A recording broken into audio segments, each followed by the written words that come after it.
আসসালামু আলাইকুম। তোমাদের সবাইদের কী অবস্থা, তোমাদের কেমন আছো তোমরা? আশা করি তোমরা সবাই অনেক অনেক ভালো আছো। এফএসির পক্ষ থেকে তোমাদের সবাইকে স্বাগতম। আজকে আমরা ক্লাস করবো ফিজিক্সের চ্যাপ্টার 4-এর উপরে। এটা আমাদের লেকচার 11-এর ক্লাস। আশা করি তোমরা লেকচার 1 থেকে 10 পর্যন্ত ভালো করে দেখে এসেছো।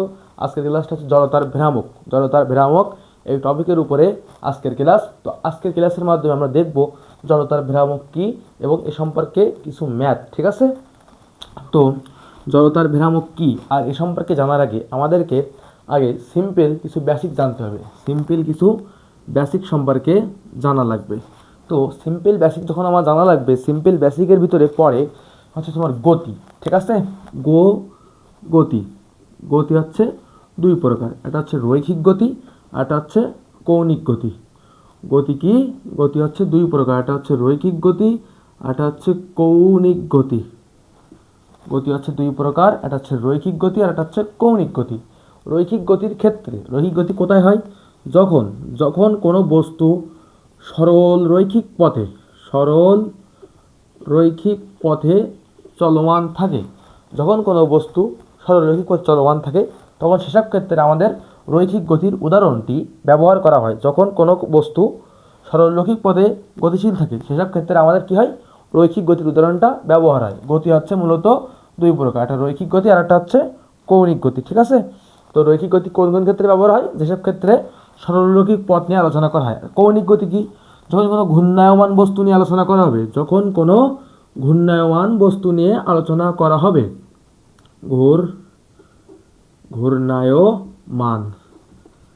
ঘূর্ণায়মান বস্তু নিয়ে আলোচনা করা হবে, তখন সেসব ক্ষেত্রে আমরা কী করব?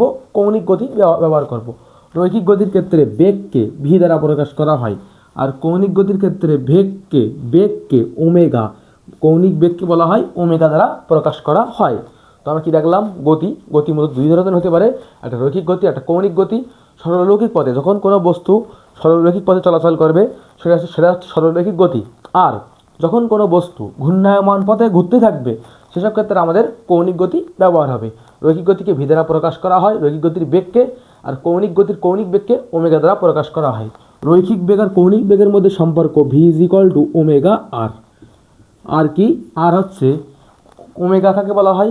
কোনো ঘূর্ণায়মান বস্তুর ক্ষেত্রে ওমেগা ব্যবহার করা হয়, বা ওমেগা বেগটি ব্যবহার করা হয়, কৌণিক বেগ ব্যবহার করা হয়। কৌণিক বেগের ক্ষেত্রে ঘূর্ণায়মান বস্তুটি যে পথে ঘূর্ণায়মান সেই পথের ব্যাসার্ধ হচ্ছে আর। আর কি? ঘূর্ণায়মান পথের ব্যাসার্ধ আর হচ্ছে ঘূর্ণায়মান পথের ব্যাসার্ধ। রৈখিক বেগ ও কৌণিক বেগের মধ্যে সম্পর্ক হচ্ছে V is equal to omega R. তো এটুকু আমরা আশা করি বুঝতে পেরেছি যে গতি হচ্ছে দুই প্রকার, রৈখিক গতি আর কৌণিক গতি। কৌণিক গতি হয় কোন কোন সময়? ঘূর্ণায়নের সময়।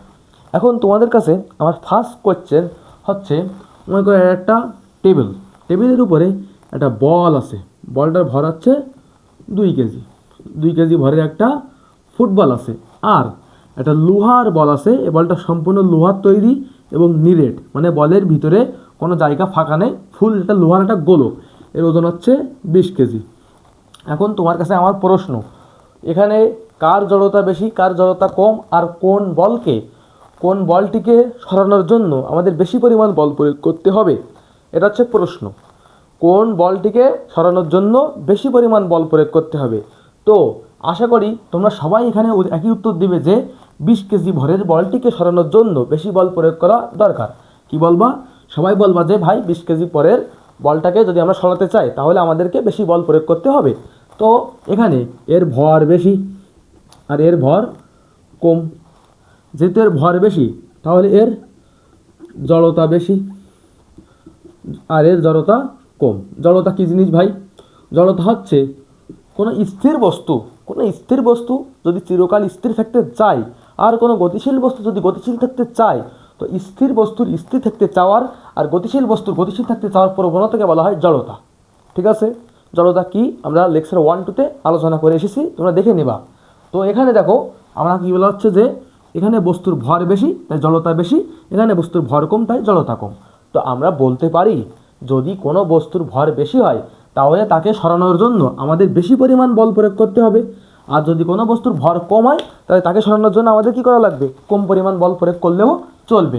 তো এখানে আমার 20 কেজি ভরের বস্তুকে সরানোর জন্য বেশি পরিমাণ বল প্রয়োগ করা লাগবে, তাই এর জড়তা বেশি। তো আমরা বলতে পারি যে ভর ই হচ্ছে এক প্রকার জড়তা, কারণ জড়তা সম্পূর্ণভাবে ভরের উপর নির্ভরশীল। জড়তা সম্পূর্ণভাবে ভরের উপর নির্ভরশীল, তাই ভরই হচ্ছে মূলত জড়তা। ঠিক আছে, এটা আমরা বলতে পারি। এখন তোমাদের কাছে আমার দ্বিতীয় কোশ্চেন, আমরা তো সবাই কলম ঘোরাতে পারি, তোমরা কি কলম ঘোরাতে পারো? এইভাবে কলম বা মার্কার ঘোরানো যায়। এখন মনে করো একটা আসছে তোমার কাছে ভারী কলম, আর একটা হচ্ছে হালকা কলম। একটা হচ্ছে ভারী কলম, আর একটা হচ্ছে হালকা কলম। তোমাদের কাছে অবশ্যই দুইটা কলম দিলাম, একটা মার্কার পেন আর একটা সিম্পল 5 টাকা দামের পেন।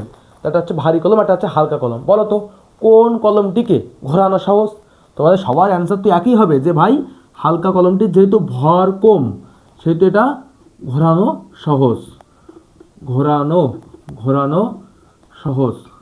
আর যেহেতু ভারী কলমটির ভর বেশি, তাই এটা কি হবে? এটা হচ্ছে ভাই ঘোরানো কঠিন, তাই তো নাকি? তোমাদের সবার তো অ্যান্সার এটাই, এটা হচ্ছে কি ঘোরানো কঠিন।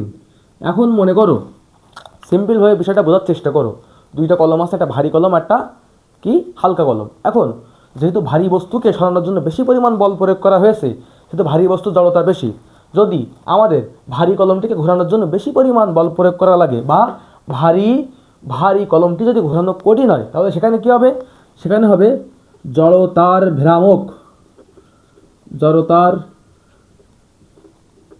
ভ্রামক বেশি। ভাই আপনি আগে তো ভ্রামক শব্দটি ব্যবহার করেননি, আপনি আগে বলেছিলেন জড়তা, কিন্তু এবার আপনি কেন ভ্রামক শব্দ ব্যবহার করতেছেন? তোমাদের তো কোশ্চেন থাকতে পারে। ভ্রামক যখন হবে তখন আমরা ঘোরানো নিয়ে আলোচনা করব।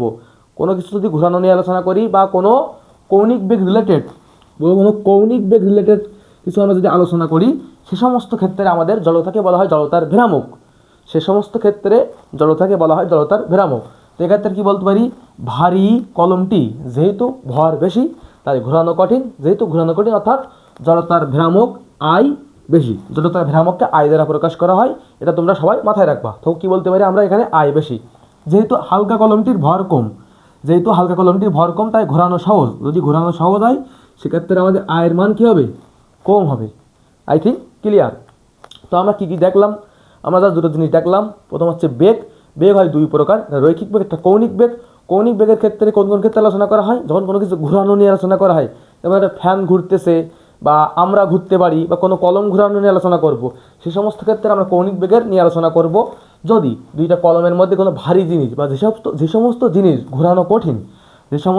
ঘোরানো কঠিন তার জড়তার ভ্রামক বেশি, যে সমস্ত জিনিস ঘোরানো সহজ তার তোমার হচ্ছে জড়তার ভ্রামক কম। তো ভ্রামক শব্দটি কখন ব্যবহার করা হয়? যখন কোনো কিছু ঘোরানো নিয়ে আলোচনা করা হয়, তখন তাদের মধ্যে আমরা ভ্রামক শব্দটি ব্যবহার করি। যদি আমাদের ভর বেশি হয় তাহলে আই বেশি, যদি ভর কম হয় তাহলে আই কম। তো আমরা বলতে পারি কি? জড়তার ভ্রামক সমানুপাতিক এম। জড়তার ভ্রামক আই সমানুপাতিক এম। যদি এম এর মান বেশি হয় আয়ের মান বেশি হবে, এম এর মান কম হলে আয়ের মান কম হবে। ঠিক আছে, তো এ পর্যন্ত আশা করি তোমরা বুঝতে পেরেছো। এখন আসো জড়তার ভ্রামক কীভাবে আসলো এটা আমরা দেখি। ঠিক আছে, প্রমাণ দেখাবো, প্রমাণ কাজে লাগে না, জাস্ট তোমরা দেখবা যে ভাই জড়তার ভ্রামক এভাবে আসতে পারে। ঠিক আছে, তো মনে করো ই কে তে কী বোঝায় ভাই? গতিশক্তি E K is equal to half M V square. M দ্বারা কি? ভর। আমি একটু আগে দেখালাম না, ভর যা জড়তা তাই, কারণ জড়তা ই মূলত ভরের উপরে জড়তা নির্ভর করে, তাই ভর যা জড়তা তাই। তো এখানে আমাদের ইকুয়েশনটা কেমন আছে? এখানে ইকুয়েশনটা আছে হাফ রাখলাম, এর আছে ভরকে আমরা কি বলতে পারি? জড়তা বলতে পারি, কারণ ভর মূলত জড়তার উপর নির্ভরশীল। আর এখানে কি হবে? এখানে হবে রৈখিক বেগ। ভি দ্বারা কি বোঝায়? রৈখিক বেগ তার আবার বর্গ। ঠিক আছে, তো এটা তো এমনভাবে আছে যে গতিশক্তি is equal to half M V square, অর্থাৎ হাফ জড়তা রৈখিক বেগের বা বেগের উপরে স্কোয়ার। তো দেখো রৈখিক বেগ যেহেতু হাফ এম ভি স্কোয়ার, আর আমি বলেছিলাম যে রৈখিক বেগ আর কৌণিক বেগের মধ্যে যে সম্পর্ক তাকে বলা হয় V is equal to W R. রৈখিক বেগ আর কৌণিক বেগের মধ্যে যে সম্পর্ক তাকে বলা হয় V is equal to W R, তো omega R, V is equal to omega R. তো এখানে আমরা ভির জায়গায় ওমেগা আর বসাবো। তো চলো বসাই, হাফ এম ওমেগা আর স্কোয়ার, অর্থাৎ হাফ এম ওমেগা স্কোয়ার আর স্কোয়ার। যদি আর স্কোয়ারটাকে আমরা এ পাশে আনি তো half M R square into omega square. তো দেখো তো এখন এখানে আমাদের ইকুয়েশনটা কী পর্যায়ে আছে, এখানে আছে এ একটা পার্ট এ একটা পার্ট। তো আমরা বলতে পারি যে হাফ ইন্টু এই পার্টটার নাম কি ছিল, জড়তা। এই পার্টটার নাম এখানে ছিল জড়তা। আর এই পার্টটা কি ছিল রৈখিক বেগের উপর স্কোয়ার। তো যখন আমরা কোনো কিছু ঘোরানো নিয়ে আলোচনা করি, যখন কোনো কিছু আমরা ঘোরাতে চাই বা ঘোরানো নিয়ে আলোচনা করি, তখন সেখানে হয় কি কৌণিক বেগ, কৌণিক বেগ নিয়ে আলোচনা হয়। যখন কোনো কিছু আমরা ঘোরাতে চাই বা কোনো কিছু ঘোরানো নিয়ে আলোচনা করি, তখন সেসব ক্ষেত্রে আমাদের কী হয়, কৌণিক বেগ নিয়ে আলোচনা হয়। ঠিক আছে, তো এখানে আছে এম আর স্কোয়ার, আগে ছিল কি জাস্ট এম, এক্ষেত্রে কি এম আর স্কোয়ার। তো এখানে বলা হবে কি জড়তার ভ্রামক, কারণ এখানে ঘোরানো নিয়ে আলোচনা হচ্ছে। যখন আমরা ঘোরানো নিয়ে আলোচনা করব তখন সেটা চলে যায় কি কৌণিক বেগের ক্ষেত্রে চলে যায়। কৌণিক বেগের ক্ষেত্রে ডব্লিউ আসবে আর আসবে কি জড়তার ভ্রামক। এটা তো আমি বলেছি তোমাদের যে যখন কোনো কিছু ঘোরাবো তখন সেক্ষেত্রে যে জড়তা কাজ করে তার নাম হচ্ছে জড়তার ভ্রামক। এখন জড়তার ভ্রামক আমি বলেছিলাম জড়তার ভ্রামককে আই দ্বারা প্রকাশ করতে হয়। আয়ের মান দেখো এখানে কি এম আর স্কোয়ার। তো আমরা বলতে পারি কি জড়তার ভ্রামক I is equal to M R square. R কি আর হচ্ছে ঘূর্ণায়ন পথের ব্যাসার্ধ, এম হচ্ছে বস্তুর ভর। তো আমি একটু আগে বলেছিলাম যে জড়তা জিনিসটা মূলত ভরের উপর নির্ভরশীল। কোন ক্ষেত্রে? এটা হচ্ছে রৈখিক বেগের ক্ষেত্রে। আর কৌণিক বেগের ক্ষেত্রে জড়তার ভ্রামক তার ভর এবং ঘূর্ণায়ন পথের ব্যাসার্ধের উপর নির্ভরশীল। কারণ ভ্রামক শব্দটি অর্থ হচ্ছে ঘূর্ণন। তো যে ঘূর্ণন সৃষ্টি করতেছে সে ঘূর্ণনের কারণে ভ্রামক শব্দটি আসে। আর ঘূর্ণন তো একটা অক্ষে ছাড়া হতে পারে না। ঘূর্ণনটি যে অক্ষে সে অক্ষে ব্যাসার্ধ আর এর স্কোয়ার করা লাগবে। তো আমরা বলতে পারি কি জড়তার ভ্রামক I is equal to M R square. এটা তোমরা মাথায় রাখবা। এখন আমরা কী কী ঘোরাতে পারি, মনে করো ফাঁপা সিলিন্ডার। ফাঁপা সিলিন্ডার মানে কি রিং বা আংটি। তোমরা তো আংটি পড়েছো, আংটি কে পড়েছো? আংটি কম বেশি সবাই জীবনে পড়েছো, আমিও পড়েছি খুব। এখন মনে করো একটা আংটি, ঠিক আছে, আংটির ভিতরে ফাঁকা, আংটির ভিতরে তো ফাঁকা থাকে, আঙুলটা এভাবে ঢুকাই দিতে হয়। তোমরা যখন গার্লফ্রেন্ডের হাতে আংটি পরাবো তখন তোমরা বুঝতে পারবা। তো মনে করো এটা হচ্ছে রিং, ঠিক আছে। এখন ফাঁপা সিলিন্ডার হচ্ছে I is equal to M R square. ফাঁপা সিলিন্ডারের ক্ষেত্রে জড়তার ভ্রামক I is equal to M R square. এটা হচ্ছে ফাঁপা সিলিন্ডার, এক্ষেত্রে তোমার জড়তার ভ্রামক, এটা হচ্ছে মূল কেন্দ্র থেকে আমরা জড়তার ভ্রামক নির্ণয় করি, ঠিক আছে। তো এটা যদি কেন্দ্র থেকে, আচ্ছা তোমাদের একটা কথা আগে বলে নিই। মনে করো এই কলম আছে, ঠিক আছে, কলমের মিড পয়েন্টে আমি ধরলাম, মার্কারের মিড পয়েন্টে ধরলাম, ধরে যদি মার্কারকে আমি ঘোরানোর চেষ্টা করি তো মার্কারটা ঘোরানো সহজ হবে। কিন্তু যদি মার্কারের পাশে ধরে যদি ঘোরানোর চেষ্টা করি, দেখো ঘোরানো কঠিন হচ্ছে। তোমাদের হাতে যদি কলম থাকে তোমরা অবশ্যই কলমের মাঝখানে ধরবা, একদম মিড পয়েন্টে ধরে একটু ঘোরানোর চেষ্টা করবা, দেখো ঘোরানো সহজ। যদি তোমরা একটু সাইডে গিয়ে ঘোরানোর চেষ্টা করো, দেখো এটা পড়ে যাচ্ছে, ঘোরানো একটু কঠিন হয়ে যাচ্ছে। এটা কিন্তু তোমরা মাথায় রাখবা। কি বললাম, যদি কোনো কিছুর মাঝখান বরাবর একদম কেন্দ্রে থেকে যদি ঘোরানোর চেষ্টা করি তো সেখানে কি হয়, ঘোরানো সহজ হয়। আচ্ছা এই টপিকটা আগে তোমাদের দেখায়নি। মনে করো এটা হচ্ছে একটা দড়ি আর এটা হচ্ছে একটা মনে করো সাপোজ বস্তু। এখন এই বস্তুটা যদি তুমি এইখানে ধরে ঘোরানোর চেষ্টা করো, তুমি কি ইজিলি ঘোরাতে পারবা না? তোমার কিন্তু কষ্ট হবে। যদি বস্তুটাকে তুমি এইখানে কোনো এক বিন্দুতে, সাপোজ মনে করো এটা একটা তোমার কাগজের এই বিন্দুতে তুমি দড়ি দিয়ে বেঁধে ঘোরানোর চেষ্টা করছো, কেমন একটা লাগবে। বাট যদি তুমি একদম মিড পয়েন্টে, মেন যে ভর কেন্দ্র ওই জি মিড পয়েন্টে যদি তুমি দড়িটাকে বেঁধে ঘোরানোর চেষ্টা করো তখন সেটা ইজিলি কী করবে, ঘুরবে বা ঘূর্ণন সম্পন্ন করবে। তো মনে করো একটা ফাঁপা গোলক হচ্ছে কী হতে পারে, যেমন রিং। তো এই রিং হচ্ছে আমার রিংয়ের যে ভর কেন্দ্র I is equal to M R square, ঠিক আছে। নিরেট সিলিন্ডার কাকে বলা হয়? ফাঁপা সিলিন্ডার মানে হচ্ছে রিং, আর নিরেট সিলিন্ডার মানে হচ্ছে ভিতরের এই অংশটুকু হচ্ছে তোমার মনে করো পূর্ণ থাকে, ভিতরের অংশটুকু কী থাকে, পরিপূর্ণ থাকে, ফাঁকা থাকে না কোনো। তো এটা হতে পারে কয়েনের ক্ষেত্রে যখন আমরা জড়তার ভ্রামক নির্ণয় করবো I G is equal to হবে হাফ এম আর স্কোয়ার। কয়েনের ক্ষেত্রে জড়তার ভ্রামক নির্ণয়ের ক্ষেত্রে I G is equal to হবে হাফ এম আর স্কোয়ার। ফাঁপা গোলক কি হতে পারে? একটা ফুটবলের মধ্যে কিন্তু ফাঁপা থাকে বা খালি থাকে। তো ফাঁপা গোলকের ক্ষেত্রে যখন আমরা জড়তার ভ্রামক নির্ণয় করব তখন সেখানে হবে I is equal to 2/3 M R square. আর নিরেট গোলক কি? নিরেট গোলকটা সম্পূর্ণ লোহার বল যার ভেতরে কোনো অংশ ফাঁকা নেই, সেটা হচ্ছে নিরেট গোলকের ক্ষেত্রে যখন আমরা আয়ের মান নির্ণয় করবো তখন সেটা হবে 2/5 এম আর স্কোয়ার। তখন কী হবে, 2/5 এম আর স্কোয়ার। আর সরল দণ্ড মানে কি, লোহার পাইপ হতে পারে, লোহা হতে পারে, বা হচ্ছে কোনো লাঠি হতে পারে, সেক্ষেত্রে জড়তার ভ্রামক আই ইজ ইকুয়াল টু হবে কত, 1/12 ml স্কোয়ার। এল কি, এল হচ্ছে দণ্ডের দৈর্ঘ্য, এল হচ্ছে উক্ত দণ্ডের দৈর্ঘ্য। তো তোমাদের মনে করো তোমার জড়তার ভ্রামক কি, জড়তার ভ্রামক I is equal to M R square. সূত্রটা কীভাবে আসে, এ সমস্ত বিষয় সম্পর্কে একটা বিস্তারিত ধারণা দেওয়ার চেষ্টা করলাম। আশা করি তোমরা সবাই বুঝতে পেরেছো। এখন আসো আমরা একটা জিনিস দেখবো, সেটা হচ্ছে মনে করো সাপোজ কোনো একটা বস্তুকে যদি আমরা তার মনে করো এই বস্তু, সাপোজ এটা একটা বস্তু, এটা হচ্ছে বস্তুর ভর কেন্দ্র জি। এখন যদি কোনো বস্তুকে তার একদম মেন অক্ষ বরাবর না ঘুরিয়ে যদি একটু সাইডে নিয়ে গিয়ে ঘোরাতে চাই, আমরা ঘোরাতে চাই, তাহলে কি করব ভাই, এটা হচ্ছে আমাদের প্রশ্ন। কোনো একটা বস্তু এম ভরের বস্তুকে যদি আমরা ঘোরাতে চাই, তাহলে আমাদের করা লাগে যে আই জি, জড়তার ভ্রামক I G equal to M R square, এই ফর্মুলা ব্যবহার করলে হয়ে যায়। কিন্তু কথা হচ্ছে যদি আমরা এই বস্তুটিকে একটু ওই অক্ষ থেকে ডানে বা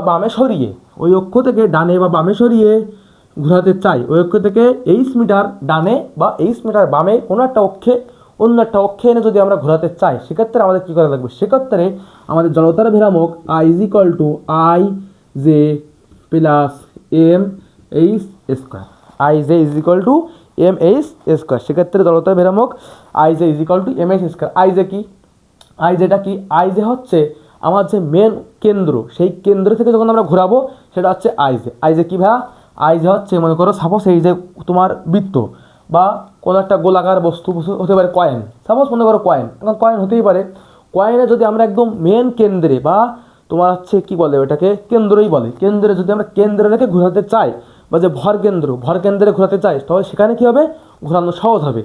বললাম না যে এটা কলমে যদি মিড পয়েন্ট রেখে ঘোরাতে চাই তাহলে কী হয়, ঘোরানো সহজ হয়। তো যেহেতু এখানে ঘোরানো সহজ, সেহেতু আইজির ক্ষেত্রে আইজির মানটা হচ্ছে সবচেয়ে কম। কিন্তু যদি আমরা একটা সাইডে নিয়ে গিয়ে ঘোরাবো, যখন আমরা এটাকে একটা সাইডে নিয়ে গিয়ে ঘোরাবো, তখন সেক্ষেত্রে কী হবে, ঘোরানো একটু কষ্টকর হয়ে যাবে। যখন ঘোরানোর কষ্টকর হয়ে যাবে, তখন কী হবে, জড়তার ভ্রামকের মান বৃদ্ধি হবে। আমি কি বলেছি বোঝার চেষ্টা করো। মনে করো একটা কলমকে আমরা ঘোরাতে চাচ্ছি, একদম মিড পয়েন্ট থেকে ঘোরাতে চাচ্ছি, সেক্ষেত্রে কি, ঘোরানো সহজ। যদি ঘোরানো সহজ হয়, সেক্ষেত্রে আই ইজ ইকুয়াল টু হবে আই জে, কারণ যখন আমরা মিড পয়েন্ট থেকে ঘোরাবো, আই যে বিন্দুতে যে ভ্রামক, সেটাই হচ্ছে আমাদের মূল আই। কিন্তু যখন আমরা মিড পয়েন্ট থেকে ঘোরাবো না, একটু সাইডে রেখে একটু 8 মিটার পাশে সরিয়ে যখন ঘোরাবো, তখন সেক্ষেত্রে আমার একটু ঘোরানো কঠিন হয়ে যাবে। যদি ঘোরানো কঠিন হয়ে যায়, তাহলে জড়তার ভ্রামকের মান বৃদ্ধি পাবে। যখন জড়তার ভ্রামকের মান বৃদ্ধি পাবে, তখন আইজের সাথে এম এইচ স্কোয়ার যোগ হবে। এইচ কি, যত মিটার দূরে সরিয়ে ওই ভরের বস্তুকে আমরা ঘোরাবো, সেটাই হচ্ছে এইচ। আই থিঙ্ক ক্লিয়ার, এই নিয়ে আর কিছু বলার নেই। তো মনে করো সমস্ত প্রকার যা সূত্র আছে আমি তোমাদেরকে বুঝিয়ে দেওয়ার চেষ্টা করেছি। এখন আমরা ম্যাথ দেখব। এখন কি দেখবো, দুইটা ম্যাথ দেখব। দুইটা ম্যাথ দেখার পরে আমাদের এ বিষয় সমস্ত প্রকার জড়তার ভ্রামকের উপরে যে ম্যাথ থাকতে পারে বা ধারণা থাকতে পারে, সেগুলো আমাদের ক্লিয়ার হয়ে যাবে। তো দুইটা ম্যাথ আমি এখানে লিখে এনেছি তোমাদের জন্য। ম্যাথ নাম্বার 1, 1 নম্বর ম্যাথে বলা হয়েছে যে 2 মিটার দৈর্ঘ্যের একটি লাঠিকে, একটা লাঠি দেওয়া আছে, লাঠির দৈর্ঘ্য হচ্ছে 2 মিটার। লাঠির জন্য জড়তার ভ্রামক কী লিখেছিলাম, I J is equal two 1/12 ml square, 1/12 ml square. তো এল এর মান দেওয়া আছে কত, 2 মিটার, লাঠির দৈর্ঘ্য হচ্ছে 2 মিটার, ঠিক আছে। আচ্ছা, তার মধ্যবিন্দু মানে জি পয়েন্ট থেকে, তার মধ্যবিন্দু থেকে 1.5 মিটার দূরে অবস্থিত একটি অক্ষের সাপেক্ষে যদি আমরা মধ্যবিন্দু সাপেক্ষে ঘোরাতে চাইতাম, যদি কোনো বস্তুকে, ও লাঠি হতে পারে, কয়েন হতে পারে, যে কোনো কিছু হতে পারে, যদি আমরা তার মধ্যবিন্দু বা ভরকেন্দ্র জি থেকে ঘোরাতে চাই, তাহলে সেক্ষেত্রে আমাদের জড়তার ভ্রামক হবে I is equal to M R square. তো সেক্ষেত্রে জড়তার ভ্রামক আই ইজ ইকুয়াল টু হবে কি, আই যে আই হচ্ছে বিভিন্ন বস্তু বা বিভিন্ন দণ্ডের সাপেক্ষে বিভিন্ন রকম হতে পারে। এইটা কেন হতে পারে, আমি আগে এটা ক্লিয়ার করি। মনে করো যে কয়েনের সময় কি রাখলাম, তোমার হচ্ছে যে ফাঁপা নিরেট ফাঁপা সিলিন্ডারের সময় দেখলাম I is equal to M R square. আবার তোমার যখন কয়েন আসলো তোমার সেখানে আই ইজ ইকুয়াল টু হলো কত, হাফ এম আর স্কোয়ার। ভাই কেন হলো? কারণ যখন একটা জিনিস ফাঁপা আছে সেটাকে ঘোরানো সহজ, আর যখন বস্তু যেহেতু ভিন্ন সেহেতু বিভিন্ন বস্তুর জন্য বিভিন্ন রকম ফর্মুলা হবে। আমাকে যত ঘোরানো যদি যত কঠিন, তোমাকে ঘোরানো কিন্তু সহজ হতে পারে, কারণ আমি একটু ভারী মানুষ, তো আমাকে ঘোরানো হবে কঠিন, আর তোমাকে ঘোরানো সহজ হতেই পারে। তুমি যদি আমার থেকে ভারী হও বা তুমি যদি আমার থেকে একটু ঘাড়তাড়া হও, তাহলে তোমাকে বোঝানো আরও কঠিন হবে। সবাই তো ভাই একই রকম জিনিস বুঝতে পারে না। তো মনে করো আমি একজনকে সহজে বোঝালাম, একজনকে একই জিনিস বোঝালাম, সে বুঝতে পারেনি, তো সবার জন্য কিন্তু সব জিনিস সমান হয় না। এমনভাবে তোমার বিভিন্ন বস্তুর ক্ষেত্রে জড়তার ভ্রামক বিভিন্ন রকম হতে পারে, এটা কোনো বিষয় না। কিন্তু কথা হচ্ছে যদি আমরা ভর কেন্দ্র থেকে ঘুরাই সেক্ষেত্রে আই ইজ ইকুয়াল টু হবে আই জে। ঠিক আছে, যদি আমরা ভর কেন্দ্র থেকে ঘুরাই I is equal to I J, আর যদি ভর কেন্দ্র থেকে কোনো অন্য অক্ষে গিয়ে ঘোরাই সেক্ষেত্রে আমাদের আইজের সাথে তার মানটা প্লাস হয়ে যাবে। সেক্ষেত্রে আইজের সাথে কী হবে, তার মানটাকে যোগ করতে হবে। যদি আমরা ভর কেন্দ্রের থেকে অন্য কোনো অক্ষকে ঘোরানোর চেষ্টা করি সেক্ষেত্রে তার মানটা কী করতে হবে, যোগ করতে হবে। তো বলা হয়েছে যে 1.5 মিটার দূরে অবস্থিত একটি অক্ষের সাপেক্ষে ঘোরানো হচ্ছে। এখান থেকে 1.5 মিটার, সাপোজ মনে করো এই অক্ষ, এখানে কত 1.5 মিটার, অর্থাৎ এইচের মান হচ্ছে 1.5 মিটার। 1.5 মিটার ঘোরানো হচ্ছে। লাঠির ভর এম ইজ ইকুয়াল টু 500 গ্রাম। একে কেজিতে কনভার্ট করলে কত, 0.5 কেজি। সব কিছু দেওয়া আছে, প্রশ্ন পড়বা, ডিটেলস লিখবা। এটা হচ্ছে ফিজিক্স কোনো কঠিন না, জাস্ট থিওরি বুঝবা, প্রশ্ন মনে রাখবা, আর কি করবা তোমার হচ্ছে ওই যে ডিটেলসগুলো লিখে নেবা, অঙ্ক বসাই দেবা। তো কি বলা হচ্ছে যে জড়তার ভ্রামক নির্ণয় করো। যেহেতু এক্ষেত্রে আমার বস্তুটিকে ভর কেন্দ্র থেকে ঘোরানো হচ্ছে না, ভর কেন্দ্র থেকে একটু সরে গিয়ে ঘোরানো হচ্ছে বা অন্য একটা অক্ষকে ঘোরানো হচ্ছে, সেহেতু আমার আই ইজ ইকুয়াল টু হবে I J plus M H square. আইজের মান কত ভাই, আইজের মান হচ্ছে M R square plus M H square. আইজের মান তো এম আর স্কোয়ার না, আইজের মান এখানে কি এটা হচ্ছে একটা লাঠির ক্ষেত্রে কত 1/12 এম এল স্কোয়ার। তো মানগুলো বসাবো 1/12 ইন্টু 0.5 ইন্টু এদের মান কত ভাই, এদের মান হচ্ছে 2 মিটার, 2 স্কোয়ার প্লাস এম এর মান হচ্ছে 0.5 ইন্টু এইচের মান 1.5 তার আবার স্কোয়ার। তো যা হবে সেটা হচ্ছে আমাদের অ্যান্সার। তোমরা এটা হিসাব করে নেবা, এখন হচ্ছে হিসাব করার সময় নেই। আচ্ছা, তো আমরা কি দেখলাম এটা আরেকবার বলি। মনে করো রাকিব আর সুমন দুই বন্ধু, ঠিক আছে। দুই বন্ধুর ক্ষেত্রে যদি আমি একই কথা বলি, এ বুঝতে একটু কষ্ট হবে আর একজনে বুঝতে সহজ হবে, হতেই পারে ভাই, এক একজনের ক্ষেত্রে এক এক রকম হতে পারে। তো সেমভাবে বিভিন্ন রকমের বস্তু থাকতে পারে, যেমন ফাঁপা সিলিন্ডার, নিরেট সিলিন্ডার, ফাঁপা গোলক, নিরেট গোলক, লাঠি। তো বিভিন্ন বস্তুর ক্ষেত্রে বিভিন্ন রকম জড়তার ভ্রামক হতে পারে। তো বিভিন্ন বস্তুর ক্ষেত্রে কোন রকম জড়তার ভ্রামক হবে তার মান কিন্তু আমি লিখে দিয়েছিলাম, তোমরা এটা নোট করে নেবা, ঠিক আছে। এইবার দেখো, যদি তোমরা এটা নোট করে নাও, তারপরে কি হবে, তারপরে তোমরা এখানে আয় আছে, আয় কি, আয় হচ্ছে জড়তার ভ্রামক, ঠিক আছে।